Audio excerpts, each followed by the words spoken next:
अग्नि की देवता दुर्गा और जल का देवता गणेश, पृथ्वी का देवता शिव जी। ये 5 तत्वों से ये हमारा शरीर बना है। 5 तत्वों से हमारा ये शरीर बना है। एक भी तत्व नहीं होगा, एक भी देवता नहीं होगा तो हमारा शरीर निरर्थक है। ये 5 देवताओं का वास इस शरीर में रहेगा। अगर 5 देवताओं में से या 5 तत्वों में से एक ने भी छोड़ दिया, हमारा शरीर नहीं रह सकता। अब 5वां देवता कौन है? आकाश का देवता विष्णु जी। आकाश का देवता विष्णु जी।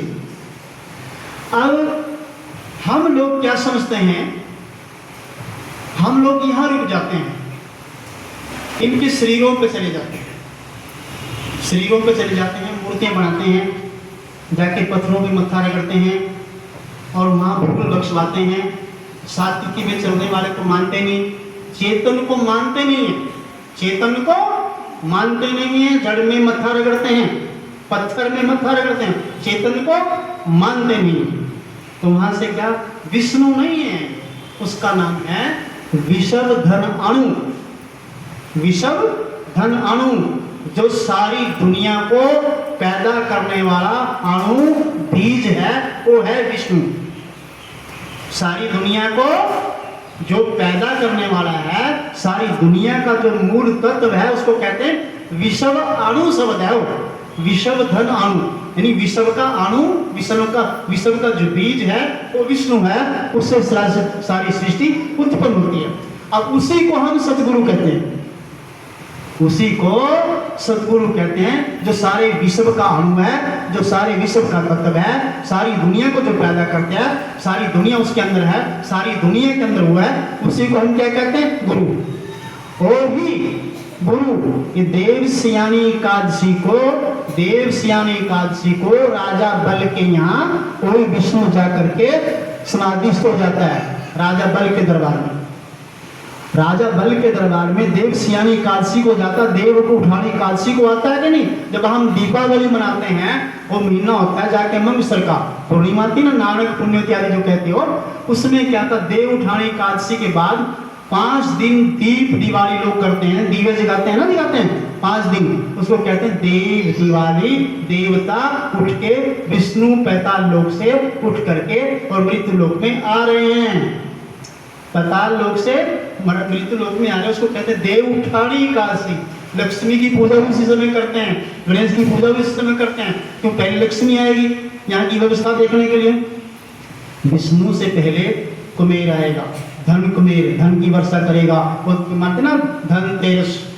गणेश आएगा, लक्ष्मी आएगी, फिर बाद में वो आएंगे हमारे शिव उठ करके विष्णु भगवान। तो विष्णु भगवान की सृष्टि है, सारे ग्रंथों में सब जगह विश्व अणु को ही पूजा जाता है। वो हर तरीके से, किस तरीके से कहते हैं, कोई इसको गुरु कहता है, कोई इसको भगवान कहता है, कोई इसको ब्रह्मा कहते हैं। उसी गुरु को पार्वती को उपदेश दिया कि ब्रह्मा विष्णु महेश्वरा गुरु एको जगत सर्वाम, ब्रह्मा विष्णु महेश्वरा। उस गुरु के समक्ष दूसरा कोई पूजने योग्य नहीं है। उसकी पूजा हम किस किस रूप में, किस किस तरीके से करते हैं, उसी को ही गुरु कहा। इसलिए फिर कहा गुरुकारश्च गुणातीतो। अब हम क्या कहते हैं, गुरु गुरु कहना सीखे। कबीर साहब ने गुरु कहा, नानक देव ने धन गुरु कहा, कबीर साहब ने गुरु कहा, भगवान नहीं कहा। नानक देव ने धन गुरु कहा, भगवान नहीं कहा। वाहे गुरु कहा, वाहे गुरु कहा, भगवान नहीं कहा। कबीर साहब ने भगवान नहीं कहा, भगवान हमारी दंड कथा है।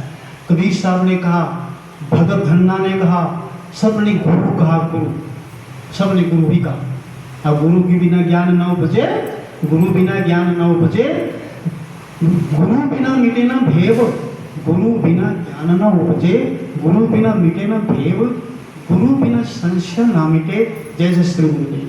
बगैर गुरु के ज्ञान की उत्पत्ति नहीं होती, और बिना गुरु के अंदर का जो भय है वो खत्म नहीं होता। गुरु बिना ज्ञान न उपजे, गुरु बिना मिटे न भेव, गुरु बिना संशय। अनेक तरह की जो उलझने हमारे अंदर उत्पन्न होती हैं, अनेक तरह के झंझट, अनेक तरह की सृष्टि रचते हैं ना बैठे बैठे। कभी हम राजा बन जाते हैं, कभी हम फकीर बन जाते हैं, कभी हम वजीर बन जाते हैं, कभी हम दानी बन जाते हैं, कभी हम क्या बोलते हैं तानाशाह बन जाते हैं, कभी बलवान और कभी गरीब, कभी भिखारी और कभी अमीर बनते हैं ना बैठ करके। कल आदमी बैठता ना वो ये घूमता है, गुरु बिना संशय ना मिटे। अगर गुरु नहीं है, ये संशय में डूबते रहोगे आप। ये भाव चल रहा संशय में कोई भाव साज रहे, ये संशय खत्म नहीं होगी। गुरु बिना ज्ञान न